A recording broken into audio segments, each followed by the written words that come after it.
Hi friends, welcome back to our channel. ഇന്ന് നമ്മൾ കാണാൻ പോകുന്നത് ഫോർ എവർ യു പാർട്ട് 2ൻ്റെ രണ്ടാമത്തെ എപ്പിസോഡാണ്. കഴിഞ്ഞ എപ്പിസോഡ് ഉണ്ടെങ്കിൽ ടോൺപേ ആണെങ്കിൽ അവൻ റിലേഷൻഷിപ്പിൻ്റെ കാര്യങ്ങളൊക്കെ തന്നെ സംസാരിച്ചപ്പോൾ അതെല്ലാം തന്നെ കേട്ടിട്ട് ടൈഫൂൺ അവൻ്റെ മനസ്സിൽ പറഞ്ഞിട്ടുണ്ടായിരുന്നു, നിനക്ക് എൻ്റെ ആകാശമായിക്കൂടെ എന്ന്. അപ്പോൾ അതേ കാര്യം തന്നെ അവനിങ്ങനെ ചിന്തിച്ചുകൊണ്ടിരിക്കുമ്പോഴത്തേക്കും അത് ശ്രദ്ധിച്ചിട്ട് ടോൺപേ ആണെങ്കിൽ എന്ത് പറ്റി, എന്താ ആലോചിക്കുന്നത്, എൻ്റെ ലവ് സ്റ്റോറി കേട്ട് ബോറടിച്ചോ എന്നിങ്ങനെ ചോദിക്കുമ്പോൾ അയ്യോ അങ്ങനെയൊന്നുമില്ല, ഞാൻ ജസ്റ്റ് ഇങ്ങനെ ഓരോന്ന് ആലോചിച്ചുകൊണ്ടിരിക്കുമായിരുന്നു എന്ന് ടൈഫൂൺ തിരിച്ച് പറയുന്നുണ്ട്. അതേസമയം തന്നെ നല്ലപോലെ മഴ വരുന്നുണ്ടായിരുന്നു. അതുകൊണ്ട് ടോൺപേ വാ നമുക്ക് പോകാമെന്നും പറഞ്ഞ് അവനെയും കൊണ്ട് പോകുന്നുണ്ട്.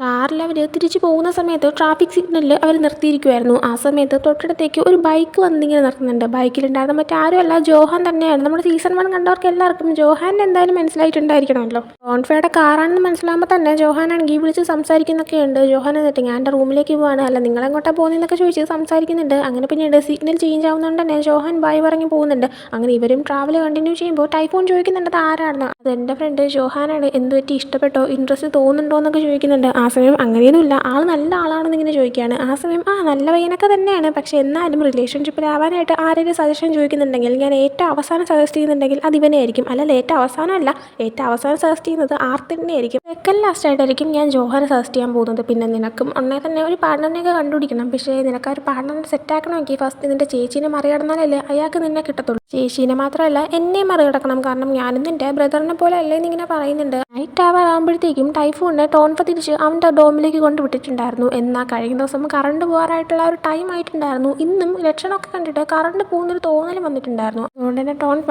നീ ഇവിടെ ഒറ്റയ്ക്ക് നിൽക്കുന്നു, മിക്കവാറും കറണ്ട് പോകുന്നു എനിക്ക് തോന്നുന്നു, നീ ഒരു കാര്യം ചെയ്യും, എൻ്റെ റൂമിലേക്ക് നിനക്ക് ഓക്കെ ആണെങ്കിൽ വന്ന് സ്റ്റേ ചെയ്തോളാനായിട്ട് പറയുന്നുണ്ട്. ടൈഫൂണിനും അതായിരുന്നു വേണ്ടത്, അതുകൊണ്ട് ഞാൻ ഓക്കെ എന്ന് പറയുന്നുണ്ട്. അങ്ങനെ അവൻ ടോൺഫയുടെ കൂടെ തന്നെ അങ്ങ് പോകുന്നുണ്ട്. റൂമിലേക്ക് എത്തി കഴിയുമ്പോഴത്തേക്കും ടോൺഫേനെ ഇങ്ങനെ ബുദ്ധിമുട്ടിക്കുന്നതിന് സോറി പറയുന്നുണ്ട്. എന്നാൽ ടോൺഫ അതിൻ്റെ ആവശ്യമൊന്നുമില്ല ടൈഫൂണിനോട് പറയാണ്. ടൈഫൂൺ ആ ഒരു ഡോമിൽ നിന്ന് മാറി മറ്റൊരു ഡോം നോക്കുന്നത് നല്ലതായിരിക്കും. സ്ഥിരം അവിടെ ഇങ്ങനെ കറണ്ട് പോവുകയാണെങ്കിൽ നിനക്ക് പറ്റത്തില്ലല്ലോ എന്നിങ്ങനെ പറയുമ്പോഴത്തേക്കും, പക്ഷേ ഓൾറെഡി എൻ്റെ സെമസ്റ്ററിന് മൊത്തം എനിക്ക് താമസിക്കാനായിട്ട് അച്ഛൻ ആ ഒരു ഡോമിൽ ക്യാഷ് കൊടുത്തതാണ്, ഞാൻ മാറിക്കഴിഞ്ഞാൽ അത് അച്ഛൻ ഇഷ്ടപ്പെടത്തില്ല എന്നിങ്ങനെ പറയുന്നുണ്ട്. ആ സമയം ടോൺഫ ഒരു കാര്യം ചെയ്യാം, ഞാൻ നിൻ്റെ അച്ഛനോട് സംസാരിക്കാം, നിൻ്റെ അച്ഛൻ്റെ നമ്പർ ഒന്ന് സെൻഡ് ചെയ്യാനായി പറയുന്നുണ്ട്. നമ്പർ അപ്പം തന്നെ സെൻഡ് ചെയ്ത് കൊടുക്കുന്നുണ്ട്. കോൾ ചെയ്യാൻ വേണ്ടിയിട്ട് ടോൺഫ ആണെങ്കിൽ ബാൽക്കണിയിൽ അങ്ങോട്ടേക്ക് മാറി നിൽക്കുന്നുണ്ട്. ഇതേസമയം ടൈഫൂണിൻ്റെ അച്ഛനെ കാണിക്കുകയാണെങ്കിൽ അയാൾ വീട്ടിൽ അയാളുടെ ഓഫീസ് റൂമിൽ ഇരുന്ന് ഇങ്ങനെ വർക്കൊക്കെ ചെയ്തുകൊണ്ടിരിക്കുമായിരുന്നു. വൈഫ് വന്നിട്ട് നിങ്ങളിപ്പോൾ കിടക്കുന്നില്ലേ, ഞാൻ കിടക്കുവാണെന്ന് പറഞ്ഞിട്ട് അവർ ഉറങ്ങാനേ പോകുന്നുണ്ട്. അപ്പോഴാണ് ടോൺഫയുടെ കോൾ വരുന്നത്. അൺനോൺ നമ്പർ ആയതുകൊണ്ട് തന്നെ ആരാണെന്നുള്ള രീതിയിൽ എടുക്കുമ്പോഴാണ് ഞാൻ ടോൺഫയാണെന്ന് പറഞ്ഞിട്ട് അവൻ സംസാരിച്ച് തുടങ്ങുന്നത്. ടോൺഫ പറയുന്നുണ്ട് ടൈഫൂൺ ഇപ്പോൾ താമസിക്കുന്ന ഡോം റൂം ആക്ച്വലി അത്ര നല്ലതല്ല, അതുകൊണ്ട് വേറെ നോക്കുന്നത് നല്ലതായിരിക്കും. അക്കാര്യം പറയാനായിട്ടും നിങ്ങളുടെ പെർമിഷൻ ചോദിക്കാനായിട്ടായിരുന്നു ഞാൻ വിളിച്ചത്. ആ സമയം ഓ അങ്ങനെയാണോ, ഞാനാണെങ്കിൽ വർക്കിൻ്റെ കാര്യമൊക്കെ ആയിട്ട് ബിസി ആയിപ്പോയി, അതുകൊണ്ട് തന്നെ അവന് ഡോം റൂമൊക്കെ അന്വേഷിച്ചത് എൻ്റെ സെക്രട്ടറി ആയിരുന്നു, ഞാനൊന്നും നോക്കില്ലായിരുന്നു. ഓക്കെ, നീ വേണമെങ്കിൽ വേറെ റൂം നോക്കിക്കോ, നീയും അതേ സ്ഥലത്ത് തന്നെയാണ് പഠിക്കുന്നതെന്ന് ടോൺഫയോട് ചോദിക്കുന്നുണ്ട്. ആ സമയം അതെ, പിന്നെ പ്രതീക്ഷിക്കാതായിരുന്നു ഞാൻ ടൈഫൂണിനെ മീറ്റ് ചെയ്തതെന്നും പറയുന്നുണ്ട്. ആ സമയം നിങ്ങൾ ഓൾറെഡി മീറ്റ് ചെയ്തോ എന്നിങ്ങനെ ചോദിക്കുമ്പോൾ മീറ്റ് ചെയ്തല്ലോ, അവനാണെങ്കിൽ ഇപ്പോൾ എൻ്റെ കൂടെ ഉണ്ടെന്നൊക്കെ പറയുന്നുണ്ട്. ആ സമയം അവൻ പ്രത്യേകിച്ച് എന്തെങ്കിലും കാര്യങ്ങളൊക്കെ പറഞ്ഞെന്ന് വെച്ചപ്പോൾ ഇല്ല അവനൊന്നും പറഞ്ഞില്ല എന്ന് പറയുന്നുണ്ട്. ഫണ്ടിൻ്റെ എന്തെങ്കിലും കാര്യം പറഞ്ഞിട്ടുണ്ടായിരുന്നു എന്ന് ചോദിക്കുന്നുണ്ട്. ആ സമയം പ്രത്യേകിച്ചൊന്നും പറഞ്ഞില്ല, വീടിൻ്റെ അടുത്തുള്ള കോളേജിലാണ് അവൾ പഠിക്കുന്നതെന്ന് മാത്രമേ പറഞ്ഞോളൂ. എന്ത് പറ്റി അങ്കിളെന്ന് ചോദിക്കുമ്പോഴത്തേക്കും ഒന്നുമില്ല, നീയാണെങ്കിൽ വേറെ ഡോം റൂം നോക്കിക്കോ, ശരി എന്നാൽ ഓക്കെ എന്ന് പറഞ്ഞിട്ട് കോൾ കട്ട് ചെയ്യുന്നുണ്ട്. കോൾ കട്ട് ചെയ്ത് വരുമ്പോഴത്തേക്കും നിൻ്റെ അച്ഛൻ സമ്മതിച്ചു എന്നല്ല ടൈഫൂണിനോട് പറയുന്നുണ്ട്. ടൈഫൂൺ ഒട്ടും എക്സ്പെക്ട് ചെയ്തില്ല, അതുകൊണ്ട് തന്നെ ഞെട്ടലോട് അച്ഛൻ സമ്മതിച്ചു. ഓക്കെ എന്ന സമാധാനം എന്നുള്ള രീതിയിൽ തന്നെ അവൻ ഇരിക്കുന്നുണ്ട്. ടൈഫൂൺ എന്നിട്ട് റൂമിലേക്ക് എഴുന്നേറ്റ് പോകുമ്പോഴത്തേക്കും ടോൺഫയ്ക്ക് ടൈഫൂണിൻ്റെ അച്ഛനോട് സംസാരിച്ചപ്പോൾ കുറച്ച് സംശയങ്ങളൊക്കെ വന്നിട്ടുണ്ടായിരുന്നു. അതായത് ഫണ്ടിൻ്റെ കാര്യം എന്തെങ്കിലും തന്നെ ടൈഫൂൺ മെൻഷൻ ചെയ്തോ എന്നൊക്കെ ഇങ്ങനെ എടുത്ത് ചോദിച്ചുകൊണ്ട് തന്നെ ഇപ്പോൾ ഫണ്ടിൻ്റെ കാര്യത്തിൽ എന്തെങ്കിലും പ്രശ്നമുണ്ടോ എന്നൊക്കെ തന്നെ ഇവന് സംശയം വന്നിട്ട് ഇവൻ ഫണ്ടിന് മെസ്സേജ് അയക്കുന്നുണ്ട്. ഫണ്ട് എവിടെയാണെന്ന് ഇങ്ങനെ ചോദിച്ചുകൊണ്ട്. ഇതേസമയം ടൈഫൂൺ റൂമിലേക്ക് വരുമ്പോൾ തന്നെ അവൻ്റെ അങ്കിൾ അവന് മെസ്സേജ് ഇട്ട് നാളെ ഞാൻ നിന്നെ ഒന്ന് പിക്ക് ചെയ്യും, നിൻ്റെ അച്ഛനെ എന്നോട് സംസാരിക്കാൻ ഇങ്ങനെ പറയുന്നുണ്ട്. അങ്ങനെ നെക്സ്റ്റ് ഡേ രാവിലെ ആകുമ്പോഴത്തേക്കും ഞാൻ തിരിച്ചെൻ്റെ റൂമിലേക്ക് പോവാണ്, അങ്കിൾ എന്നെ പിക്ക് ചെയ്യാനായിട്ട് വരുമെന്നെല്ലാം തന്നെ ടോൺഫയോട് ടൈഫൂൺ കാര്യം പറയുന്നുണ്ട്. കൊണ്ടുവിടണമെന്നൊക്കെ തന്നെ ടോൺഫ ചോദിക്കുന്നുണ്ട്. ടൈഫൂൺ ഇല്ലല്ലോ കുഴപ്പമില്ല, ഇനിയിപ്പോൾ അങ്കിൾ വരും, ഞാൻ പോവുകയാണെന്ന് പറയാൻ നിൽക്കുമ്പോൾ എന്തെങ്കിലും പ്രശ്നമുണ്ടോ എന്നൊക്കെ ചോദിക്കുന്നുണ്ട്. ആ സമയം അറിയത്തില്ല, എന്തെങ്കിലും കാര്യം സംസാരിക്കാനായിട്ട് ഉണ്ടാവും എന്നൊക്കെ പറഞ്ഞ് അവൻ പോകുന്നുണ്ട്. അതിനുശേഷം അവൻ്റെ അങ്കിൾ വരുന്നുണ്ട്. അങ്കിളുടെ കാറിൽ അവനങ്ങനെ പോകുന്ന സമയത്ത് അങ്കിളിനോട് ചോദിക്കുന്നുണ്ട് പെട്ടെന്ന് എന്ത് പറ്റി ചിയാങ്മയിലേക്ക് വരാനെന്ന്. ആ സമയം പറയുന്നുണ്ട് നിൻ്റെ അച്ഛനും എനിക്കും ഇവിടെ ഒരു വർക്ക് ഉണ്ടായിരുന്നു, അതിന് വേണ്ടിയിട്ട് വന്നതാണ്, ആ സമയത്ത് നിന്നെ മീറ്റ് ചെയ്യണമെന്ന് പറഞ്ഞിട്ട് അതുകൊണ്ടാണ് ഞാൻ നിന്നെ വിളിച്ചുകൊണ്ട് പോകുന്നതെന്ന് പറയുന്നുണ്ട്. ആ സമയം ടോൺഫയുടെ കാര്യം പറയാനാണല്ലേ എന്നെ വിളിച്ചുകൊണ്ട് പോകുന്നതെന്ന് ചോദിക്കുമ്പോൾ വരാൻ ചാൻസ് എന്ന് പറയുന്നുണ്ട്. ആ സമയം അച്ഛന് നല്ല ദേഷ്യം ഉണ്ടോ എന്ന് ഇങ്ങനെ ചോദിക്കുമ്പോൾ എനിക്കറിയത്തില്ല, പക്ഷേ അച്ഛൻ നിന്നോട് പറഞ്ഞല്ലേ അവൻ്റെ അടുത്ത് നിന്ന് മാറി നിൽക്കണമെന്ന്. നിൻ്റെ അച്ഛന് ടോൺഫയുടെ പാരൻസ് നിൻ്റെ അച്ഛനും അമ്മയും ഡിവോഴ്സായ കാര്യവും ഡിവോഴ്സ് ആവാനുള്ള റീസൺ നിൻ്റെ നിൻ്റെ അച്ഛനെ മറ്റൊരു സ്ത്രീയോടെ കണ്ടതാണെന്നുള്ള കാര്യവും പിന്നെ നീ ആരുടെ കുഞ്ഞാണെന്നുള്ള കാര്യമൊക്കെ മനസ്സിലാക്കണമെന്ന് ആഗ്രഹമില്ലാത്തതുകൊണ്ടാണെന്നൊക്കെ പറയുന്നുണ്ട്. ടൈഫൂൺ തന്നെ അപ്പോൾ ഞാനൊരു അവിഹിത സന്തതിയാണെന്നുള്ള കാര്യമാണല്ലേ പറയാതിരിക്കുന്നത് എന്ന് ചോദിക്കുമ്പോൾ അങ്കിൾ ആക്ച്വലി അത് തന്നെയാണ്. ടോൺഫയുടെ ഫാമിലിയുടെ മുന്നിൽ നിൻ്റെ അച്ഛന് മോശക്കാരനാവണമെന്ന് തീരെ താല്പര്യമില്ല. പിന്നെ അത് മാത്രമല്ല നിൻ്റെ അച്ഛൻ്റെ കരിയർ നശിക്കണമെന്നും താല്പര്യമില്ല. അവരെ മുന്നിൽ റെസ്പെക്റ്റോടെ നിൽക്കണമെന്നാണ് ആഗ്രഹം. അതുകൊണ്ടാണ് അവർ താമസം മാറി പോയതിനു ശേഷം പിന്നെ അവരുമായിട്ട് കോൺടാക്റ്റിനും പോകാത്തത്, നിന്നെ ടോൺഫയുമായിട്ട് മീറ്റ് ചെയ്യാൻ സമ്മതിക്കാത്തതെന്ന്. ടൈഫൂൺ പക്ഷേ പറയുന്നുണ്ട് ഈ വക കാര്യങ്ങൾ അറിഞ്ഞാലും ക്രിട്ടിസൈസ് ചെയ്യുന്ന തരത്തിലുള്ള ആൾക്കാരല്ല ടോൺഫയും അവൻ്റെ ഫാമിലി ഇതും. അങ്കിൾ അപ്പോൾ അതൊക്കെ എനിക്ക് നന്നായിട്ട് അറിയാം. പക്ഷേ നിൻ്റെ അച്ഛൻ തീരുമാനിച്ച കാര്യമല്ലേ. പിന്നെ നിൻ്റെ അച്ഛൻ നിന്നോട് എന്തൊക്കെ കാണിച്ചിട്ടും നീയാണെങ്കിൽ സ്നേഹിച്ചിട്ടല്ലേ ഉള്ളൂ നിൻ്റെ അച്ഛനെ. നീ ശരിക്കും നല്ലൊരു കുട്ടിയാണെന്ന് പറയുമ്പോൾ പിന്നെ എനിക്ക് ഫാമിലിയായിട്ട് അച്ഛൻ മാത്രമല്ലേ ഇനി ബാക്കിയുള്ളൂ എന്നും അവൻ തിരിച്ച് പറയുന്നുണ്ട്. അതിനുശേഷം എൻ്റെ വീട്ടിലേക്ക് എത്തുമ്പോഴത്തേക്കും അവൻ്റെ അച്ഛൻ അവിടെ ഇരിക്കുന്നുണ്ടായിരുന്നു. അവൻ വരുമ്പോൾ തന്നെ അച്ഛൻ ചോദിക്കുന്നുണ്ട് നീയാണെങ്കിൽ ടോൺഫയുമായിട്ട് മീറ്റ് ചെയ്തോന്ന്. ആ സമയം മീറ്റ് ചെയ്തു നീനെ പറയുമ്പോൾ അവൻ ഇവിടെയാണ് പഠിക്കുന്നത് എന്നുള്ള കാര്യം നിനക്ക് അറിയാമായിരുന്നു എന്നിങ്ങനെ ചോദിക്കുന്നുണ്ട്. ആ സമയം അറിയാമായിരുന്നു, പക്ഷേ അവനായിട്ട് മീറ്റ് ചെയ്യുമെന്ന് ഇങ്ങനെ എക്സ്പെക്ട് ചെയ്തില്ല എന്ന് പറയുന്നുണ്ട്. ടോൺഫയുടെ അടുത്ത് എന്തെങ്കിലും കാര്യങ്ങൾ നീ തുറന്ന് പറഞ്ഞു എന്ന് ചോദിക്കുമ്പോൾ ഇല്ല അച്ഛൻ ഒന്നും പറഞ്ഞിട്ടില്ല എന്ന് ടൈം തിരിച്ച് മറുപടി കൊടുക്കുന്നുണ്ട്. അച്ഛനെപ്പോൾ ടോൺഫയായിട്ട് മീറ്റ് ചെയ്യാൻ പോകരുത്, ഇനി കാണാനേ പോകരുത്, നിന്നോട് ഞാൻ പറഞ്ഞതല്ലേ. അവൻ്റെ അടുത്തേക്ക് ചെന്നിട്ട് ഫണ്ട് മരിച്ചുപോയി, ഫണ്ട് മരിക്കാൻ കാരണം നീയാണെന്ന് പറഞ്ഞു കഴിഞ്ഞാൽ അവൻ നിന്നെക്കുറിച്ച് ഓർത്ത് അഭിമാനിക്കുമെന്നാണോ നീ വിചാരിച്ചിരിക്കുന്നത്? നീ ജനിച്ചപ്പോൾ തൊട്ടേ എനിക്ക് പ്രശ്നമാണ്, നീ ജനിക്കണമെന്ന് പോലും എനിക്ക് ആഗ്രഹം ഉണ്ടായിരുന്നില്ല. നീ ഒറ്റൊരുത്തം കാരണമാണ് ഫണ്ട് മരിച്ചതെന്ന് പറയുമ്പോൾ അച്ഛൻ ഞാനതിനൊന്നും ചെയ്തില്ല എന്ന് പറയുന്നുണ്ട്. ആ സമയം നീ ഒന്നും ചെയ്തില്ലേ, നിൻ്റെ ആ ഒരു ഒറ്റ തീരുമാനം കാരണമാണ് അവളും മരിച്ചത്. കുഞ്ഞായിരുന്നപ്പോൾ തന്നെ നിൻ്റെ അമ്മ നിന്നെ കളഞ്ഞിട്ട് പോയി, അവരിപ്പോൾ എവിടെയാണെന്ന് പോലും അറിയത്തില്ല. ഫണ്ടിൻ്റെ അമ്മ നിന്നെ വളർത്താൻ തീരുമാനിച്ചുകൊണ്ട് മാത്രമാണ് നീ ഇപ്പോൾ ഒറ്റപ്പെട്ട് പോകാതിരുന്നത്. പിന്നെ നിൻ്റെ ഫാമിലിയായിട്ട് കണക്കാക്കുന്ന രണ്ട് ആൾക്കാരേ ഉള്ളൂ, അത് ഫണ്ടും ടോൺഫയാണ്. ഫണ്ടിനെ നീ കൊന്നു കളഞ്ഞു, അതുകൊണ്ട് തന്നെ നിനക്കൊരാൾ വേണം കൂടെ നിൽക്കാൻ. അതുകൊണ്ടല്ലേ നീ വീണ്ടും ടോൺഫയുടെ അടുത്തേക്ക് പോയത്. പിന്നെ നീ കാരണമാണ് ഫണ്ട് മരിച്ചതെന്നും നീ അവനോട് പറയാനായിട്ട് പോകുന്നില്ല. കാരണം അവനെ നിന്നെ ഇട്ടിട്ട് പോകുന്നത് നിനക്ക് നന്നായിട്ട് അറിയാം. നീയാണെങ്കിൽ ഒരാഴ്ചയ്ക്കുള്ളിൽ തന്നെ ഈ ഒരു കോളേജിൽ നിന്ന് വിഡ്രോ ചെയ്യണം. ഇനി നീ ഇവിടെ പഠിക്കേണ്ട, അവനുമായിട്ട് യാതൊരു കോൺടാക്റ്റും വേണ്ടെന്ന് പറയുന്നുണ്ട്. ഫോണപ്പോൾ കാലുപിടിച്ച് പറയുന്നുണ്ട് അച്ഛാ പ്ലീസ്, സത്യമായിട്ട് ഞാൻ ഒരു കാര്യങ്ങൾ അവനോട് തുറന്ന് പറയത്തില്ല. എന്നാൽ അച്ഛനാണെങ്കിൽ പറ്റത്തില്ല, നീ വിഡ്രോ ചെയ്തോണം. പിന്നെ നീ എവിടെയാണെന്ന് വെച്ചാൽ പോക്കൂ, എൻ്റെ കൺമുമ്പിൽ പോലും നിന്നെ ഇനി കാണണ്ടെന്ന് പറയുമ്പോൾ അതെന്താ അച്ഛാ അങ്ങനെ? ഞാനാണെങ്കിൽ ഇനി എവിടെ പോകാനാണ്? പുക്കറ്റിലുള്ള നമ്മുടെ വീട് അച്ഛൻ അങ്ങ് സെല്ല് ചെയ്തില്ലേ, പിന്നെ ഞാനിനി എവിടെ പോയി താമസിക്കാൻ? എന്നെ ഉപേക്ഷിച്ചിട്ട് പോവല്ലേ, സത്യമായിട്ട് അച്ഛൻ പറയുന്നതെല്ലാം കേട്ടോളാന്ന് പറയുന്നുണ്ട്. അപ്പോൾ അങ്ങനെയാണെങ്കിൽ ശരി, ഇനി നീയും ടോൺഫയും തമ്മിൽ യാതൊരു കോൺടാക്റ്റും ഉണ്ടാകാൻ പാടില്ല എന്ന് പറയുന്നുണ്ട്. അതിനുശേഷം പിന്നീട് ടൈഫൂൺ തിരിച്ച് അവൻ്റെ റൂമിലേക്ക് വന്നിട്ട് അവനും ഫണ്ടും ഒരുമിച്ചിരിക്കുന്ന ഒരു ഫോട്ടോ അതിൻ്റെ ഫ്രെയിം എടുത്ത് വെച്ച് ഇങ്ങനെ നോക്കിക്കൊണ്ടിരിക്കുന്നുണ്ട്. ആ സമയം തന്നെ ടോൺഫ അവനെ കോൾ ചെയ്യുന്നുണ്ട്. കോൾ അറ്റൻഡ് ചെയ്യുമ്പോൾ ടോൺഫ ആണെങ്കിൽ നീയാണെങ്കിൽ എൻ്റെ മെസ്സേജിന് റിപ്ലൈ ചെയ്യുന്നില്ല, അതുകൊണ്ടാണ് കോൾ ചെയ്തത്. ഇപ്പോഴും അച്ഛൻ്റെ കൂടെയാണ് ഉള്ളതെന്ന് ഇങ്ങനെ ചോദിക്കുമ്പോൾ അല്ലല്ല ഞാനിങ്ങനെ തിരിച്ചു വന്നു എന്ന് ഇങ്ങനെ പറയുന്നുണ്ട്. ആ സമയം ശരി, അച്ഛൻ ഇതിനെ വിളിപ്പിച്ച് എന്തെങ്കിലും പ്രശ്നമുണ്ടോ എന്ന് ചോദിക്കുമ്പോൾ ഇല്ല, അച്ഛൻ ജസ്റ്റ് വർക്കിന് വന്നപ്പോൾ എന്നെ ഒന്ന് കാണാൻ വേണ്ടി വിളിച്ചതാണെന്ന് പറയുന്നുണ്ട്. ഈ അടുത്തുള്ള കുറച്ച് ദിവസങ്ങളിൽ ടോൺഫ ഫ്രീ ആയിരിക്കുമോ എന്നും ടൈഫൂൺ അവനോട് ചോദിക്കുന്നുണ്ട്. ടോൺഫ അതെ ഞാൻ ഫ്രീ ആണെന്ന് പറയുമ്പോൾ ടൈഫൂൺ എനിക്ക് നിൻ്റെ കൂടെ പുറത്തേക്ക് കറങ്ങാൻ പോകണമെന്ന് ആഗ്രഹമുണ്ട്, നമുക്ക് എവിടെയെങ്കിലും പോകാമെന്ന് പറയുന്നുണ്ട്. എല്ലാം സംസാരിക്കുമ്പോൾ ടൈഫൂൺ ആണെങ്കിൽ കരഞ്ഞുകൊണ്ടായിരുന്നു സംസാരിക്കുന്നുണ്ടായിരുന്നത്. ടോൺഫ അത് മനസ്സിലാക്കാതിരിക്കാനും അവൻ ശ്രമിക്കുന്നുണ്ടായിരുന്നു. എന്ന് എന്തോ സംശയം തോന്നിയിട്ട് ഇന്ന് പറ്റിന്ന് ഓക്കെയാണ്, എന്തെങ്കിലും പ്രശ്നമുണ്ടോ എന്ന് ചോദിക്കുന്നുണ്ട്. ആ സമയം ഇല്ല ഒന്നുമില്ല, നമുക്ക് എവിടെയെങ്കിലും പുറത്ത് കറങ്ങാൻ പോകാമെന്നൊക്കെ പറഞ്ഞിട്ട് ഇവൻ കോൾ കട്ട് ചെയ്യുന്നുണ്ട്. അതിനുശേഷം വീണ്ടും ഫണ്ണുമായിട്ടുള്ള ഫോട്ടോയൊക്കെ നോക്കിയിരുന്നിട്ട് ഇവൻ കരയാനായി തുടങ്ങുന്നുണ്ട്. പറയുന്നുണ്ട് സത്യത്തിൽ മരിക്കേണ്ടത് ഞാനായിരുന്നു, നീ അല്ലായിരുന്നു, എന്തിനാണ് നീ എന്നെ ഇട്ടിട്ട് പോയത്? ഞാനിപ്പോൾ ഒറ്റയ്ക്കല്ലേ, ഞാൻ മരിച്ചു പോവേണ്ടതായിരുന്നു എന്നൊക്കെ പറയുന്നുണ്ട്. അപ്പോൾ തന്നെ ശരിക്കും എന്താണ് ഫ്ലാഷ് ബാക്കിൽ ഉണ്ടായെന്നുള്ള കാര്യങ്ങളെല്ലാം നമ്മൾ കാണിക്കുന്നുണ്ട്.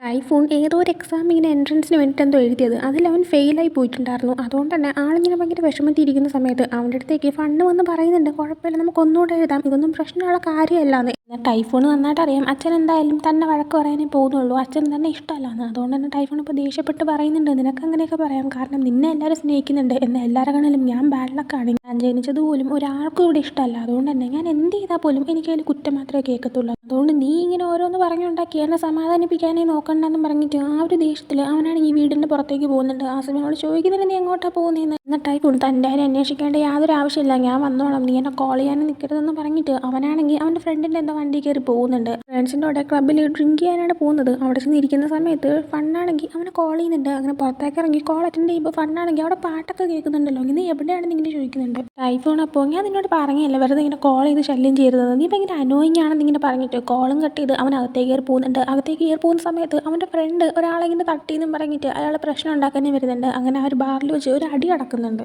തടയാനേ ചെല്ലുന്ന അവനും അടി കിട്ടുന്നുണ്ട്. വീണ്ടും ആ സമയത്ത് ഫൺ അവനെ കോൾ ചെയ്യുന്നുണ്ടായിരുന്നു. അങ്ങനെ കോൾ അറ്റൻഡ് ചെയ്തിട്ട് നിനക്ക് എന്താ വേണ്ടതെന്ന് ഇങ്ങനെ ചോദിക്കുന്ന സമയത്ത് തന്നെ ആ ഒരു അടി രീതിയിൽ അവൻ അങ്ങ് വീണ് പോയിട്ടുണ്ടായിരുന്നു. ആ സമയം ഫണ്ണാണെങ്കിൽ എന്തോ പ്രശ്നമുണ്ടെന്ന് മനസ്സിലായിട്ട് ഹലോ നീ എവിടെയാണ്, എന്താ പ്രശ്നം, നീ എന്തെങ്കിലും പറയാനായിട്ടൊക്കെ പറഞ്ഞ് സംസാരിക്കുന്നുണ്ട്. ഞാൻ ഇപ്പം തന്നെ വരാമെന്ന് പറഞ്ഞ് അവൾ വീട്ടിൽ നിന്ന് ഇറങ്ങുന്നുണ്ട്. എന്നാൽ അവൻ അന്വേഷിച്ച് ഇറങ്ങിയതായിരുന്നു അവൾക്കൊരു ആക്സിഡൻറ്റ് പറ്റിയതും അവൾ മരിച്ചു പോയിട്ടുണ്ടായിരുന്നതും. അങ്ങനെ അടുത്ത ദിവസം മരണാനന്തര ചടങ്ങുകളൊക്കെ നടക്കുന്നുണ്ട്. അവളുടെ ഫോട്ടോയുടെ അടുത്ത് തന്നെ ടൈഫൂൺ ഇരിക്കുന്നുണ്ട്. ആ സമയം അങ്ങോട്ടേക്ക് വന്ന ഒരുപാട് ആൾക്കാർ ഇരുന്ന് സംസാരിക്കുന്നുണ്ട്. കുറേ ലേഡീസ് പഠിച്ചിരുന്നിട്ട് നല്ലൊരു പെങ്കൊച്ചായിരുന്നു, നന്നായിട്ട് പഠിക്കുമായിരുന്നു. അവളുടെ അനിയൻ എന്തോ ബാറിൽ കുടിക്കാൻ എന്തോ പോയി എന്നൊക്കെ പറഞ്ഞു. അവനെക്കുറിച്ച് ഓർത്ത് ടെൻഷനായിട്ടാണ് രാത്രി ആ പെങ്കൊച്ച് പുറത്തേക്ക് ഇറങ്ങിയത്.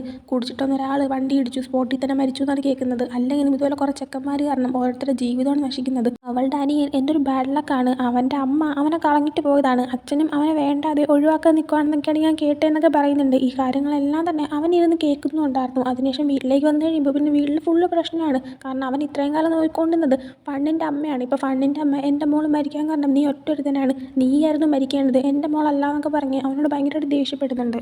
അച്ഛനും അമ്മയും തമ്മിലും വഴക്കുണ്ടാകുന്നുണ്ട്. അമ്മ പറയുന്നുണ്ട് എനിക്കിനി ഈ ഒരു ലൈഫായിട്ട് മുന്നോട്ട് പോകാൻ പറ്റത്തില്ല, എന്നെ കല്യാണം കഴിച്ചിട്ട് നിങ്ങൾ അവിഹിത ബന്ധത്തിന് പോയതുകൊണ്ട് മാത്രമാണ് ഇവനെപ്പോലെ ഒരു ചെക്കൻ ഉണ്ടായത്, അതുകൊണ്ടാണ് എൻ്റെ മകൾ മരിച്ചു പോയത്, നിങ്ങൾ കാരണം തന്നെയാണ് അവൻ ജനിച്ചതെന്ന് ഇങ്ങനെ പറയുമ്പോൾ അവൻ ജനിക്കണമെന്ന് എനിക്ക് പോലും ആഗ്രഹം ഉണ്ടായിരുന്നില്ല എന്ന് ഇയാളും പറയുന്നുണ്ട്. ഇതെല്ലാം തന്നെ കേട്ട് റൂമിൽ ഇരുന്ന് കരഞ്ഞുകൊണ്ടിരിക്കുകയാണ് ടൈഫൂൺ. ആ സമയത്ത് അവൻ്റെ മുന്നിലേക്ക് തന്നെ ഫണ്ണ് വരുന്നുണ്ട്. അതൊരു പക്ഷേ അവളുടെ ആത്മാവാം, അല്ലെങ്കിൽ ഇവൻ്റെ ഇല്യൂഷൻ ആകാം. എന്തായാലും ഫണ്ണ് അവൻ്റെ അടുത്ത് നീയാണെങ്കിൽ ഒരുപാട് സഹിച്ചല്ലേ, എനിക്കറിയാം എനിക്ക് എൻ്റെ കൂടെ ഇപ്പോൾ ഉണ്ടാവാനായിട്ട് പറ്റത്തില്ല എന്ന്, പക്ഷേ നീയാണെങ്കിൽ ഇതൊന്നും ആലോചിച്ചിരിക്കരുത്, എൻ്റെ കാര്യം ആലോചിച്ചിരിക്കുക, നീ മുന്നോട്ട് പോകണം, വിഷമിക്കുകയൊന്നും വേണ്ടാന്ന് പറയുന്നുണ്ട്. ആ സമയം അവനാണെങ്കിൽ എന്നെക്കൊണ്ട് പറ്റുമെന്ന് തോന്നുന്നില്ല, ഞാനും മരിച്ചിട്ട് ചേച്ചിയുടെ അടുത്തേക്ക് വരട്ടെ എന്ന് ഇങ്ങനെ ചോദിക്കുമ്പോൾ അങ്ങനെയൊന്നും വിചാരിക്കരുത്, നീയാണെങ്കിൽ ഹാപ്പി ആയിട്ടിരിക്കണം, നല്ല ഫുഡൊക്കെ കഴിക്കണം, സ്വയം നന്നായിട്ട് സ്നേഹിക്കണം, ഞാൻ നിന്നെ ഒത്തിരി സ്നേഹിക്കുന്നുണ്ട്, അതുകൊണ്ട് തന്നെ നീ നിന്നെ സ്വയം ഇങ്ങനെ ഹേർട്ട് ചെയ്യാൻ പാടില്ല, കാരണം എങ്കിൽ എനിക്ക് വിഷമവും, നീയാണെങ്കിൽ നല്ല നല്ല സ്ഥലങ്ങളിലേക്ക് പോകണം, എപ്പോഴും സന്തോഷമായിട്ട് തന്നെ ഇരിക്കണം, ഇതിനെയൊക്കെ ചെയ്യാമെന്ന് നീ എനിക്ക് പ്രോമിസ് തരണമെന്നും പറയുന്നുണ്ട്. ആ സമയം അവരാണെങ്കിൽ പ്രോമിസ് കൊടുക്കുന്നുണ്ട്, രണ്ടുപേരും ഹഗ് ചെയ്യുകയും ചെയ്യുന്നുണ്ട്. അപ്പോൾ തന്നെ ഫണ്ട് അവിടെ നിന്ന് പോവുകയും ചെയ്തിട്ടുണ്ടായിരുന്നു. പിന്നീട് പ്രസൻറ്റ് സിറ്റുവേഷൻ കാണിക്കുമ്പോൾ ഈ ഒരു ഫ്ലാഷ് ബാക്ക് എല്ലാം തന്നെ ആലോചിച്ച് കിടന്നിട്ട് ടൈഫൂൺ ഉറങ്ങിപ്പോയിട്ടുണ്ടായിരുന്നു. രാവിലെ അവനിങ്ങനെ എഴുന്നേറ്റിട്ട് ഫണ്ടിൻ്റെ ഫോട്ടോ എല്ലാം വീണ്ടും ഇങ്ങനെ നോക്കിക്കൊണ്ടിരിക്കുന്നുണ്ട്.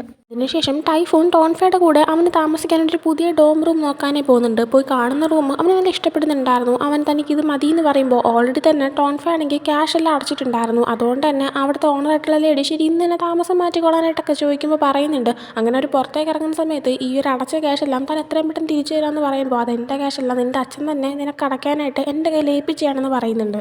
അത് ടൈഫൂൺ അത്രയ്ക്ക് വിശ്വസിക്കാൻ പറ്റുന്നില്ല. കാരണം അവൻ്റെ അച്ഛൻ അല്ലെങ്കിൽ തന്നെ ടോൺഫയുടെ അടുത്തുനിന്ന് മാറി നിൽക്കുക, അത് ഇത് ഇവിടെ നിന്ന് വിഡ്രോ ചെയ്യുന്നൊക്കെയാണ് പറയുന്നത്. എന്നിട്ട് അയാളെ തന്നെ ക്യാഷ് കൊടുത്തെന്ന് പറയുമ്പോൾ ടൈഫൂണിന് തീരെ വിശ്വസിക്കാനേ പറ്റുന്നുണ്ടായിരുന്നില്ല. എന്തായാലും ടൈഫൂൺ ഓക്കെ എന്നൊക്കെ പറയുന്നുണ്ട്. അതിനുശേഷം ടൈഫൂണിൻ്റെ റൂമിലേക്ക് ചെന്നിട്ട് ഇവർ രണ്ടുപേരും കൂടെ ഒരുമിച്ചാണ് അവൻ്റെ സാധനങ്ങളെല്ലാം അവിടെ നിന്ന് എടുത്ത് പാക്ക് ചെയ്യുന്നത്. പാക്ക് ചെയ്യുന്ന സമയത്ത് തന്നെ ടൈഫൂൺ എപ്പോഴും ഒരു ക്യാമറയൊക്കെ വെച്ചിട്ട് ഇങ്ങനെ ഫോട്ടോ എടുക്കുന്നുണ്ട്. ക്യാമറ നോക്കിക്കൊണ്ട് ടോൺഫ പറയുന്നുണ്ട് ഞാൻ ശരിക്കും വിചാരിച്ചത് നീ കോളേജിലാകുമ്പോൾ നീ ഫോട്ടോഗ്രാഫി പഠിക്കുമെന്നാണ്, മെഡിസിൻ എടുക്കുമെന്ന് ഞാൻ എക്സ്പെക്ട് ചെയ്തില്ല എന്ന് പറയുമ്പോൾ എനിക്കാണെങ്കിൽ മെഡിസിൻ പഠിക്കാനായിട്ടുള്ള എൻട്രൻസ് എക്സാം എഴുതണമെന്ന് അവൻ പറയുന്നുണ്ട്. ടോൺഫ ഇപ്പോൾ അവൻ്റെ അടുത്തേക്ക് വന്നിരുന്നിട്ട് നിനക്കിത് പഠിക്കണം എന്നുള്ളത് ഉറപ്പ് തന്നെയാണോ എന്നിങ്ങനെ ചോദിക്കുമ്പോൾ ആ അതെ എനിക്ക് ഉറപ്പാണ്, ഇത് തന്നെ പഠിക്കണം, എന്നെ പഠിക്കാനായിട്ട് നീ ഹെൽപ്പ് ചെയ്യാവോ, ട്യൂട്ടോറായിട്ട് നീ ഇരിക്കാമോ എന്ന് ടോൺഫയോട് ചോദിക്കുന്നുണ്ട്. ടോൺഫ അപ്പോൾ നീയാണെങ്കിൽ അങ്ങ് അവസാനം വരെ പകുതിക്ക് വെച്ച് വിടാതെ മൊത്തം പഠിച്ച് എക്സാം എഴുതുന്ന ഉറപ്പുണ്ടെങ്കിൽ നീ എനിക്ക് പ്രോമിസ് തരികയാണെങ്കിൽ ഞാൻ ഉറപ്പായിട്ട് നിന്നെ പഠിപ്പിക്കാമെന്ന് പറയുന്നുണ്ട്. ആ സമയം അതെന്താ ആരും എൻ്റെ വരെ നിൽക്കാറില്ല എന്ന് ചോദിക്കുമ്പോൾ ഇല്ല, പലരും പകുതിക്ക് വെച്ച് നിർത്തിയിട്ട് പോകാറുണ്ട്, ആ സമയം അവരെ പഠിപ്പിക്കുന്ന ഒരു ട്യൂട്ടോറിന് ഭയങ്കരമായിട്ട് ഹേർട്ട് ആവാറുണ്ട്, സോ നീയാണെങ്കിൽ അങ്ങനെ പോകത്തില്ല, എൻ്റെ വരെ നിൽക്കുമെന്ന് എനിക്ക് പ്രോമിസ് ചെയ്യാനായിട്ട് പറയുന്നുണ്ട്.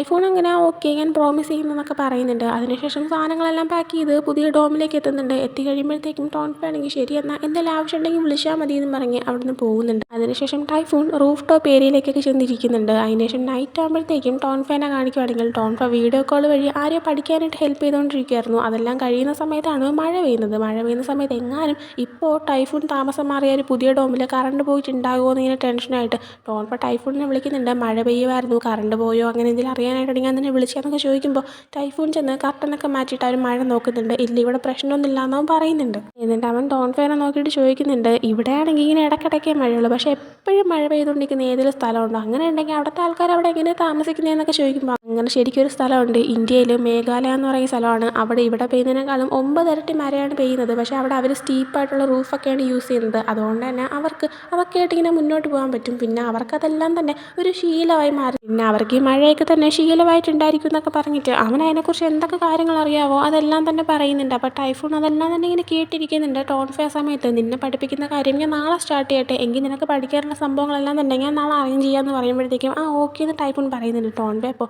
പക്ഷേ നമുക്ക് എക്സാമിന് മുന്നേ ഒത്തിരി ടൈമുണ്ട്, ഒരുപാട് മാസങ്ങളുണ്ട്, തുടങ്ങുന്ന നേരത്തെ ആയി പോകുന്നുണ്ടെന്ന് പറയുമ്പോൾ അത് സാരമില്ല, എനിക്കൊരു അല്പസമയം മാത്രമേ ബാക്കിയുള്ളൂ എന്ന് ടൈഫൂൺ തിരിച്ചു പറയാണ്. അടുത്ത ദിവസം പഠിക്കാൻ വേണ്ടിയിട്ട് ടൈഫൂൺ ആണെങ്കിൽ ഒരു കഫേയിലേക്ക് ചെന്നിരിക്കുന്നുണ്ട്. കുറച്ച് സമയം കഴിയുമ്പോൾ ടോൺഫൈ അങ്ങോട്ടേക്ക് വരുന്നുണ്ട്. ടോൺഫയ്ക്ക് കുടിക്കാനായിട്ട് ഏത് ഡ്രിങ്കാണ് വേണ്ടതെന്നൊക്കെ ചോദിച്ചിട്ട് ടൈഫൂൺ അത് ചോദിച്ച ശേഷം പോയി ഓർഡർ ചെയ്ത് വാങ്ങിച്ചുകൊണ്ടൊക്കെ വരുന്നുണ്ട്. ആ സമയം ടൈഫൂൺ നോക്കുമ്പോൾ ആകാശം കാണാനായിട്ട് ഭയങ്കര ഒരു ഭംഗി തോന്നുന്നുണ്ടായിരുന്നു. ടോൺഫൈനെ വിളിച്ച് കാണിക്കുന്നുണ്ട്. എന്നിട്ട് ടൈഫൂൺ അത് തന്നെ നോക്കി നല്ല രസമുണ്ടെന്നൊക്കെ പറഞ്ഞ് ചിരിച്ചുകൊണ്ടിരിക്കുന്നുണ്ടായിരുന്നു. അത് ശ്രദ്ധിച്ചിട്ട് ടോൺഫൈ ആണെങ്കിൽ നീ ഇങ്ങനെ എപ്പോഴും ചിരിക്കാറില്ല, ചിരിക്കുന്ന സമയത്ത് നിന്നെ കാണാൻ നല്ല ഭംഗിയുണ്ടെന്ന് പറയുന്നുണ്ട്. ആ സമയം ടൈഫൂൺ ആണെങ്കിൽ വിഷയം മാറ്റിയിട്ട് നമുക്ക് പഠിച്ചാലോ എന്നൊക്കെ ഇങ്ങനെ ചോദിക്കുന്നുണ്ട്. അങ്ങനെ അവൻ പഠിക്കാനായി തുടങ്ങുമ്പോൾ അവന് ഡൗട്ടുള്ള ക്വസ്റ്റൻ എല്ലാം തന്നെ ടോൺഫൈ ഇങ്ങനെ പറഞ്ഞു കൊടുക്കാനായി തുടങ്ങുന്നുണ്ട്. ആ സമയം ടൈഫൂൺ ടോൺഫൈനെ തന്നെ ഇങ്ങനെ നോക്കിയിരിക്കുന്ന കാണുമ്പോൾ ടോൺഫൈ എന്തേ ഇങ്ങനെ നോക്കിയിരിക്കുന്നത്, നീ എന്നെ നോക്കിയിരുന്ന് ഈ കണക്ക് ചെയ്തില്ലെങ്കിൽ നിന്നെ ഞാൻ വിടത്തില്ല എന്ന് പറഞ്ഞിട്ട് അവന് തിരിച്ചു നോക്കിയിരിക്കുന്നുണ്ട്.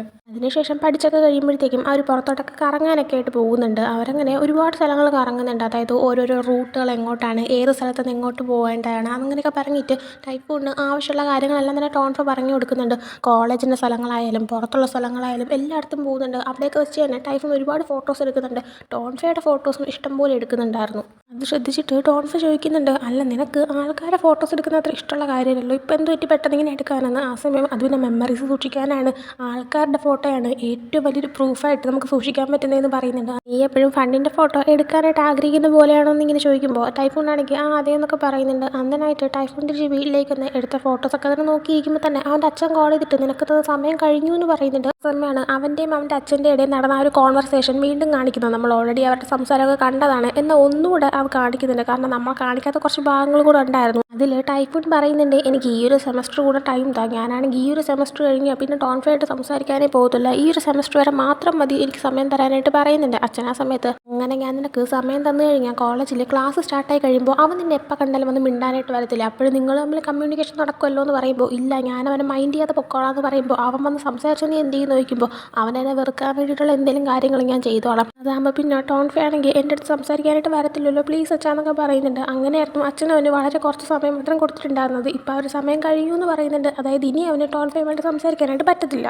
ടൈഫൂൺ അങ്ങനെ ഒരു അല്പസമയം മുന്നേ വരെ ടോൺഫൈയുടെ കൂടെ സമയം സ്പെൻഡ് ചെയ്തതും ഒക്കെ തന്നെ ആലോചിക്കുന്നുണ്ട്. എന്നിട്ട് അവൻ കരയുന്നുണ്ട്. അടുത്ത ദിവസം വീണ്ടും ടൈഫൂണിനെ പഠിപ്പിക്കാൻ വേണ്ടിയിട്ട് കഴിഞ്ഞ ദിവസം വന്ന അതേ കഫേയിലേക്ക് വന്ന് ടോൺഫൈ വെയിറ്റ് ചെയ്തിരിക്കുന്നുണ്ട്. ടൈഫൂണിനെ കാണാത്തതുകൊണ്ട് തന്നെ അവന് കോൾ ചെയ്ത് നോക്കുകയാണ്. എന്നാൽ കോൾ അവൻ അറ്റൻഡ് ചെയ്യുന്നില്ല. അതേസമയം ടൈഫൂണിനെ കാണിക്കുമ്പോൾ അവൻ ആ ഒരു കഫേയുടെ പുറത്ത് തന്നെ നിൽക്കുന്നുണ്ടായിരുന്നു, അകത്തേക്ക് പോകണോ വേണ്ടേന്നൊക്കെ വിചാരിച്ചിട്ട്. എന്നാൽ അവൻ പോകുന്നില്ല, തിരിച്ചങ്ങ് വീട്ടിലേക്ക് പോവാണ്. പിന്നീട് അവൻ വീട്ടിൽ വന്നിങ്ങനെ കിടക്കുന്ന സമയത്തായാൽ പോലും ടൈഫൂൺ ടോൺഫൈന് കോൾ ചെയ്തുകൊണ്ടിരിക്കുകയാണ്. ഇവൻ കോൾ കട്ട് ചെയ്തുകൊണ്ടേ ഇരിക്കുന്നുണ്ട്. എന്നാൽ വീണ്ടും കോൾ വരുന്നതുകൊണ്ട് തന്നെ അവൻ ടോൺഫൈക്ക് ഒരു മെസ്സേജ് ഇടുന്നുണ്ട്, ഞാൻ ഫ്രീ അല്ല അതുകൊണ്ടാണ് ഞാൻ വരാത്തതെന്ന്. ആ സമയം ടോൺഫൈ തിരിച്ച് മറുപടി കൊടുത്തിട്ട് നാളെ ഫ്രീ ആണോ എന്ന് ചോദിക്കുമ്പോൾ അല്ല എന്ന് പറയുന്നുണ്ട്. ഇനി എന്നാ ഫ്രീ ആവുന്നതെന്ന് നോക്കുമ്പോൾ ഞാനിനി ഒരിക്കലും ഫ്രീ അല്ല എന്നവൻ പറയുന്നുണ്ട്. അടുത്ത ദിവസം രാവിലെ ടൈഫൂൺ ആണെങ്കിൽ അവൻ്റെ ഡോം റൂമിൽ നിന്ന് പുറത്തേക്ക് വരുന്ന സമയത്ത് ടോൺഫൈ അവനെയും വെയിറ്റ് ചെയ്ത് അവിടെ നിൽക്കുന്നുണ്ടായിരുന്നു. ടോൺഫൈ അങ്ങനെ അവനെയും വിളിച്ച് ഫുഡ് കഴിക്കാനേ പോകുന്നുണ്ട്. എന്നാൽ വാങ്ങിച്ചു കൊടുക്കുന്ന ഫുഡ് ടൈഫൂൺ കഴിക്കുന്നില്ല. ടോൺഫൈ കഴിക്കാനേ പറയുമ്പോൾ എനിക്ക് വേണ്ടാന്ന് അവൻ കുറച്ച് ദേഷ്യത്തിൽ പറയുന്നുണ്ട്. ടോൺഫൈ ഇപ്പോൾ എന്ത് പറ്റി നീ കഴിക്കാൻ പറയുമ്പോഴത്തേക്കും എനിക്ക് വേണ്ടാന്നല്ലേ പറഞ്ഞെന്ന് അവൻ വീണ്ടും പറയാണ്. ടൈഫൂൺ ഇങ്ങനെ പെരുമാറുന്നത് എന്താണെന്ന് ടോൺഫൈക്ക് മനസ്സിലാക്കാനേ പറ്റുന്നില്ല. ഞാൻ എന്തെങ്കിലും ചെയ്തോ, അതിൻ്റെ ദേഷ്യമാണ് നിനക്ക് എന്നോട് എന്നവൻ ചോദിക്കുന്നുണ്ട്. എന്നാൽ ടൈഫൂൺ ഇത് അവൻ മനഃപൂർവ്വം ഒഴിവാക്കാനായിട്ട് ചെയ്യുന്നൊരു കാര്യമായതുകൊണ്ട് തന്നെ ടൈഫൂൺ എന്ത് പറയണമെന്ന് അറിയത്തില്ല. ഞാൻ പോവാണെന്ന് പറഞ്ഞ് എഴുന്നേൽക്കുന്നുണ്ട്. ഞാൻ നിന്നെ കൊണ്ടുവിടണം, നീ എങ്ങനെ പോകുന്നതെന്ന് ചോദിക്കുമ്പോൾ അതൊക്കെ ഞാനൊരു ടാക്സി വിളിച്ച് പൊക്കോളാമെന്ന് പറഞ്ഞ് അവൻ അവിടെ നിന്ന് പോവുകയാണ്. അതിനുശേഷം നമ്മൾ കാണുന്നത് നമ്മൾ കഴിഞ്ഞ സീസൺ തൊട്ടേ കണ്ടുകൊണ്ടിരിക്കുന്ന ഹില്ലിനെയും ജോഹാൻ്റെയും ആർത്തിനെയും ഒക്കെയാണ്. ഇപ്പോൾ ജോഹാൻ്റെ ബർത്ത്ഡേ സെലിബ്രേഷൻ ഇവരൊരു ക്ലബ്ബിൽ ഇങ്ങനെ സെലിബ്രേറ്റ് ചെയ്തുകൊണ്ടിരിക്കുകയാണ്. അതുകൊണ്ട് ഇവർ നാലുപേരും ഒത്തുകൂടി ഇങ്ങനെ എൻജോയ് ചെയ്യുന്ന സമയത്ത് ആർത്തിനാണെങ്കിൽ അവിടെ ഇരിക്കുന്ന എല്ലാവരെയും വിളിച്ചിട്ട് എൻ്റെ ഫ്രണ്ടിൻ്റെ ബർത്ത്ഡേ ആണ് എല്ലാവരും ഡ്രിങ്ക് ചെയ്യുന്നൊക്കെ പറഞ്ഞിട്ട് ഭയങ്കരമായിട്ട് എൻജോയ് ചെയ്തുകൊണ്ടിരിക്കുന്നുണ്ട്. അതിനുശേഷം ഇവർ നാലുപേരും ഒന്ന് ചിയേഴ്സൊക്കെ പറഞ്ഞ് എൻജോയ് ചെയ്യാമെന്ന് വിചാരിക്കുമ്പോഴത്തേക്കും ഫായാണെങ്കിൽ എന്തോ ചിന്തിച്ചിങ്ങനെ ഇരിക്കുന്നുണ്ട്. അവൻ ഈ ലോകത്തിലേ അല്ല, ഇവർ മൂന്നുപേരും ഇവന് എന്താ പറ്റിയെന്നുള്ള രീതിയിൽ നോക്കിയിട്ട് ഇവനെ വിളിക്കുന്നുണ്ട്. എന്താ കാര്യം എന്നൊക്കെ ചോദിക്കുമ്പോൾ ഞാനൊന്ന് പുറത്തേക്ക് ഇറങ്ങിയിട്ട് വരാമെന്ന് പറഞ്ഞ് അവൻ പുറത്തോട്ട് ഇറങ്ങി പോകുന്നുണ്ട്. ആ സമയം ജോഹാൻ ഹില്ലിനോട് അവനോട് പോയി ഒന്ന് സംസാരിക്കുന്ന രീതിയിൽ ആക്ഷൻ കാണിക്കുന്നുണ്ട്.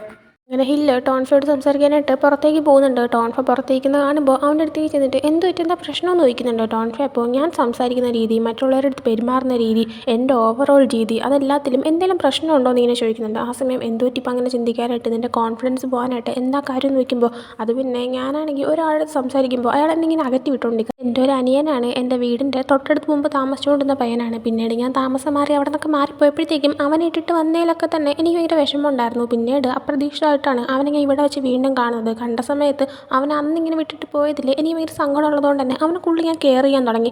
ആദ്യമൊന്നും വലിയ പ്രശ്നം ഉണ്ടായിരുന്നില്ല, പക്ഷേ ഇപ്പോൾ അവനാണെങ്കിൽ എന്നെ തിരിഞ്ഞു നോക്കുന്നില്ല, കോൾ അറ്റൻഡ് ചെയ്യുന്നില്ല, മെസ്സേജിന് റിപ്ലൈ ചെയ്യുന്നില്ല, കാണാമെന്ന് പറഞ്ഞാൽ പോലും സമ്മതിക്കുന്നില്ല, ഒഴിവാക്കി വിട്ടുകൊണ്ടിരിക്കുകയാണ്. ഞാൻ എന്തെങ്കിലും ചെയ്തിട്ടാണോ എന്ന് പോലും എനിക്ക് മനസ്സിലാവുന്നില്ല എന്ന് പറയുന്നുണ്ട്. ഇല്ലാ സമയം എനിക്കത് വലിയ പ്രശ്നമുണ്ടെന്ന് തോന്നുന്നില്ല. മേ ബി അയാൾ നിന്നടുത്ത് എന്തെങ്കിലും മറച്ചു വെക്കുന്നുണ്ടെങ്കിലോ, അതല്ലെങ്കിൽ നീ അവിടെ താമസം മാറിയതിന് ശേഷം അവൻ്റെ ഫാമിലിയിൽ എന്തെങ്കിലും സംഭവങ്ങൾ ഉണ്ടായിട്ടുണ്ടായിരിക്കും. അങ്ങനെ എന്തെങ്കിലും ഉണ്ടായോ എന്ന് ഇങ്ങനെ ചോദിക്കുന്നുണ്ട്. ആ സമയം ടോൺഫ പറയുന്നുണ്ട് അവൻ്റെ പാരൻസ് ഡിവോഴ്സായി. അങ്ങനെ അവനിപ്പോൾ അവൻ്റെ ചേച്ചിയുടെ അച്ഛൻ്റെയും കൂടെയാണ് താമസിക്കുന്നത്. വേറെ പ്രശ്നമുള്ളതായിട്ട് എനിക്ക് തോന്നുന്നില്ല എന്ന് പറയുമ്പോൾ, ഒരുപക്ഷെ എന്തെങ്കിലും പ്രശ്നമുണ്ടെന്ന് അവൻ മറച്ചു വെക്കുന്നതാണെങ്കിലോ, എന്തോ പ്രശ്നമുണ്ടെന്നാണ് എനിക്ക് ആക്ച്വലി തോന്നുന്നത്. അതവൻ മറച്ചു വെക്കാനാണ് ചാൻസ്. നീ അതൊന്ന് അന്വേഷിച്ച് നോക്കാനേ പറയുന്നുണ്ട്. ടോൺഫെ ഇപ്പോൾ അതിനെപ്പറ്റി ചിന്തിക്കുന്നുണ്ട്. ആ സമയം ഹില്ല് പറയുന്നുണ്ട്, നീ ഇപ്പോൾ ചോദിച്ചില്ലേ നിൻ്റെ പെരുമാറ്റവും മറ്റുള്ളവരെ നീ നോക്കുന്ന രീതിയിലൊക്കെ ഏതെങ്കിലും പ്രശ്നമുണ്ടോ എന്ന് എൻ്റെ അടുത്ത് ചോദിച്ചു കഴിഞ്ഞാൽ ഒരിക്കലും ഇല്ല, യാതൊരു പ്രശ്നമില്ല. നീ എങ്ങനെയാണുള്ളത് അതൊക്കെ നല്ല പെർഫെക്റ്റ് ആണ്. നീ ആണെങ്കിൽ മറ്റുള്ളവരെ ഭയങ്കരമായിട്ട് കെയർ ചെയ്യുന്നുണ്ട്. നീ നിൻ്റെ സ്വന്തം കാര്യം നോക്കുന്നതിനേക്കാളും എത്രയോ നന്നായിട്ടാണ് ബാക്കിയുള്ളവരുടെ കാര്യങ്ങൾ കെയർ ചെയ്യുന്നത്. അതുകൊണ്ട് നീ ആ വക കാര്യങ്ങളൊന്നും ആലോചിച്ചിങ്ങനെ ചിന്തിക്കണ്ട. പിന്നെ നിൻ്റെ ആ ഒരു അനിയൻ, നീ എന്തിനാ അവൻ ഇത്രയും കെയർ ചെയ്യുന്നത്? നീ അവൻ അനിയനായിട്ട് തന്നെയാണോ കാണുന്നത്, അല്ലെങ്കിൽ നിനക്ക് മറ്റെന്തെങ്കിലും ഫീലിങ്സ് ഉണ്ടോ എന്ന് ഇങ്ങനെ ചോദിക്കുമ്പോൾ, ഇല്ലല്ല അവനെനിക്ക് എൻ്റെ ബ്രദറിനെ പോലെ തന്നെയാണെന്ന് പറയുന്നുണ്ട് ഹില്ലു. അപ്പോൾ എങ്കിൽ ഓക്കെ എന്ന് തിരിച്ച് മറുപടി പറയുന്നുണ്ട്.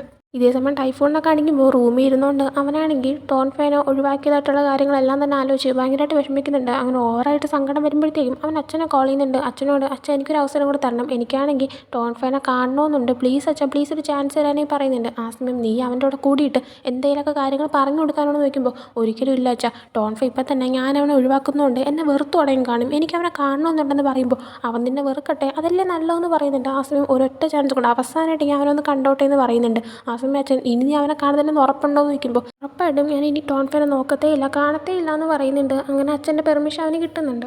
അങ്ങനെ അടുത്ത ദിവസം ഇവൻ ടോൺഫേനെ മീറ്റ് ചെയ്യാനായിട്ട് ഒരിടത്ത് വിളിക്കുന്നുണ്ട്. അങ്ങോട്ടേക്ക് ടോൺഫ വരുന്നുണ്ട്. അപ്പോൾ ഇവൻ ഓൾറെഡി ഫുഡൊക്കെ ഇങ്ങനെ ഓർഡർ ചെയ്തിട്ടായിരുന്നു ഇരിക്കുന്നുണ്ടായിരുന്നത്. ടോൺഫ വന്നോടനെ തന്നെ, എന്താ പ്രശ്നം, എന്തെങ്കിലും സംഭവിച്ചോ, ഞാൻ നിനക്ക് ഇഷ്ടമല്ലാത്ത രീതിയിൽ എന്തായാലും പെരുമാറിയോ, എൻ്റെ എന്തെങ്കിലും മിസ്റ്റേക്ക് ഉണ്ടോ, എന്താ കാര്യം, ഐ എം സോറി എന്നൊക്കെ പറയുന്നുണ്ട്. ടൈഫോൺ അപ്പോൾ, ഒരിക്കലും ഇല്ല, നീ പെരുമാറുന്നതിലൊന്നും യാതൊരു പ്രശ്നമില്ല, ഒരു പ്രശ്നമില്ല, നീ അതുകൊണ്ട് അതിനെക്കുറിച്ചൊന്നും ഒരു ടെൻഷൻ ആവണ്ടെന്ന് പറയുന്നുണ്ട്. ആ സമയം ടോൺഫ ആണെങ്കിൽ, നീ എന്താ വല്ലാണ്ടിരിക്കുന്നത്, നിനക്ക് വയ്യേ എന്നൊക്കെ ഇനി ചോദിക്കുന്നുണ്ട്. ആ സമയം ടൈഫോൺ, ഇല്ല കുഴപ്പമൊന്നുമില്ല എന്ന് പറയുന്നുണ്ട്. എന്നാൽ ടോൺഫ ആണെങ്കിൽ, നിനക്ക് വയ്യെന്നാ തോന്നുന്നത്, ഒരു കാര്യം ചെയ്ത് നീ ഫുഡ് കഴിക്കുക, അതിനുശേഷം മെഡിസിൻ കഴിക്കണമെന്ന് പറയുന്നുണ്ട്. അങ്ങനെ അവനവിടെ ഇരുത്തിയിട്ട് ഫുഡ് മൊത്തം കഴിപ്പിക്കുന്നുണ്ട്.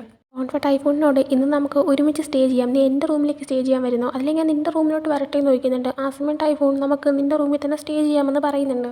അതിനുശേഷം ടോൺഫയുടെ വീട്ടിലേക്ക് വന്നു കഴിയുമ്പോഴത്തേക്കും ടൈഫോണിന് ചെറിയൊരു പനിയുള്ളതുകൊണ്ട് തന്നെ ടോൺഫ അതിന് മരുന്നെടുത്ത് കൊടുക്കുന്നുണ്ട്. എന്നിട്ട് നോക്കുമ്പോൾ അവൻ്റെ ദേഹം ഇപ്പോഴും ചൂടുള്ളതുകൊണ്ട് തന്നെ നീ ചെന്ന് റെസ്റ്റ് എടുക്കുന്നോ എന്നിങ്ങനെ ചോദിക്കുന്നുണ്ട്. ആ സമയം അവൻ ഓക്കെ എന്ന് പറയുന്നതുകൊണ്ട് തന്നെ അവൻ ചെന്ന് ബെഡിലേക്ക് കിടക്കുന്നുണ്ട്. ടോൺഫയാണെങ്കിൽ ഞാനിവിടെ അടുത്ത് തന്നെ ഇരിപ്പുണ്ട്, എന്തെങ്കിലും ആവശ്യമുണ്ടെങ്കിൽ വിളിച്ചാൽ മതി എന്നും പറഞ്ഞ് ടോൺഫയാണെങ്കിൽ അവിടുത്തെ ടേബിളിൽ ചെന്നിരുന്ന് ബുക്ക് വായിച്ചുകൊണ്ടിരിക്കുന്നുണ്ട്. അങ്ങനെ ടൈഫോൺ അതും നോക്കി ഇങ്ങനെ ഇരുന്നിട്ട് അവനങ്ങ് ഉറങ്ങിപ്പോകുന്നുണ്ട്. പിന്നീട് അവൻ എഴുന്നേൽക്കുമ്പോൾ നേരത്തെ ടോൺഫ ഇരുന്ന സ്ഥലത്ത് അവൻ ഉണ്ടായിരുന്നില്ല. അങ്ങനെ ചുറ്റും നോക്കുമ്പോഴാണ് ടോൺഫ തൊട്ടടുത്ത് കിടന്ന് ഉറങ്ങുന്നത് അവൻ കാണുന്നത്. ടൈഫോൺ ടോൺഫേനെ തന്നെ കുറച്ച് നേരം നോക്കി കിടക്കുന്നുണ്ട്. ഗുഡ് ബൈ എന്നൊക്കെ പറഞ്ഞിട്ട് അവൻ ഭയങ്കരമായിട്ട് ഇമോഷണലായി കരയുന്നുണ്ട്. ഒരു ദിവസം രാവിലെ ടോൺഫ എഴുന്നേൽക്കുമ്പോൾ ടൈഫോൺ അവൻ്റെ അടുത്തുണ്ടായിരുന്നില്ല. അങ്ങനെ ടൈഫോൺ അവിടെ നിന്ന് പോയി എന്ന് മനസ്സിലായിട്ട് പെട്ടെന്ന് തന്നെ ടോൺഫ ടൈഫോണിൻ്റെ ഡോമിലേക്ക് വരുന്നുണ്ട്. അതേസമയം ടൈഫോൺ അവൻ്റെ റൂമിൽ ഇങ്ങനെ എന്തൊക്കെയോ ആലോചിച്ചിരിക്കുമായിരുന്നു. പെട്ടെന്ന് ടോൺഫ വന്നിട്ട് ഇങ്ങനെ ഡോറിൽ തട്ടുമ്പോഴത്തേക്കും ടൈഫോൺ അവൻ വരുമെന്ന് പ്രതീക്ഷിച്ചിട്ടുണ്ടായിരുന്നില്ല. അതുകൊണ്ട് തന്നെ എന്ത് ചെയ്യണമെന്ന് അറിഞ്ഞുകൂടാ നിൽക്കുന്നുണ്ട്. ടോൺഫ ആണെങ്കിൽ ഡോർ തുറക്ക്, എന്തെങ്കിലും പ്രശ്നമുണ്ടെങ്കിൽ നമുക്ക് സംസാരിച്ച് തീർക്കാം, മുമ്പ് നമ്മൾ എങ്ങനെയാണോ ഉണ്ടായിരുന്നത് അതുപോലെ ഇരിക്കണമെന്നാണ് എൻ്റെ ആഗ്രഹം, ഇതൊന്ന് ഡോർ തുറക്കാം, സോറി എന്തെങ്കിലും പ്രശ്നമുണ്ടോ എന്നൊക്കെ ചോദിക്കുന്നുണ്ട്. ടൈഫോൺ അപ്പോൾ യാതൊരു മറുപടിയും കൊടുക്കാതെ ടോൺഫ കേൾക്കാത്ത രീതിയിൽ അവൻ കരയുന്നുണ്ട്. അതേസമയം ടോൺഫ വീണ്ടും ഒന്ന് ഡോർ തുറക്കാനായിട്ട് ഇങ്ങനെ ആവശ്യപ്പെട്ടുകൊണ്ടിരിക്കുമ്പോൾ ടൈഫോൺ എങ്ങനെയെങ്കിലും അവൻ ഒഴിവാക്കി വിടണം എന്നുള്ളതുകൊണ്ട് തന്നെ, നീ ഒന്ന് ഇവിടെ നിന്ന് ഇറങ്ങി പോവാമോ, നീ എന്തൊരു ശല്യമാണ്, നീയാണെങ്കിൽ എന്നെ എന്തുമാത്രമാണ് അനോയ് ചെയ്യുന്നത്, നിനക്ക് മനസ്സിലാക്കാൻ പറ്റുന്നുണ്ടോ, നീ പോയി നിൻ്റെ കാര്യം നോക്ക്, വെറുതെ ആവശ്യമില്ലാതെ എൻ്റെ കാര്യത്തിൽ ഇടപെട്ടെന്ന് അവൻ പറയുന്നുണ്ട്. ഇങ്ങനെയൊക്കെ പെട്ടെന്ന് കേൾക്കുമ്പോഴത്തേക്കും ടോൺഫ അങ്ങ് വല്ലാണ്ടായി പോകുന്നുണ്ട്. അവന് വല്ലാണ്ടങ്ങ് വിഷമമൊക്കെ ആയിട്ട് ഐ എം സോറി ഞാൻ പോവുകയാണെന്ന് പറഞ്ഞ് അവൻ അവിടെ നിന്ന് നടന്നു പോവാണ്. അവൻ പോയി കഴിയുന്നതും ടൈഫോണാണെങ്കിൽ അവിടെ ഇരുന്ന് ഭയങ്കരമായിട്ട് കരയുന്നതും കാണിച്ചുകൊണ്ടാണ് ഈ ഒരു എപ്പിസോഡ് ഇവിടെ എൻഡ് ആവുന്നത്. സോ ഒരു എപ്പിസോഡ് നിങ്ങൾക്ക് ഇഷ്ടപ്പെട്ടിട്ടുണ്ടെങ്കിൽ ലൈക്ക് ചെയ്യുക, ഷെയർ, സബ്സ്ക്രൈബ് ചെയ്യുക. പുതിയ വീഡിയോയുമായി വരുന്നത് വരെ ബൈ.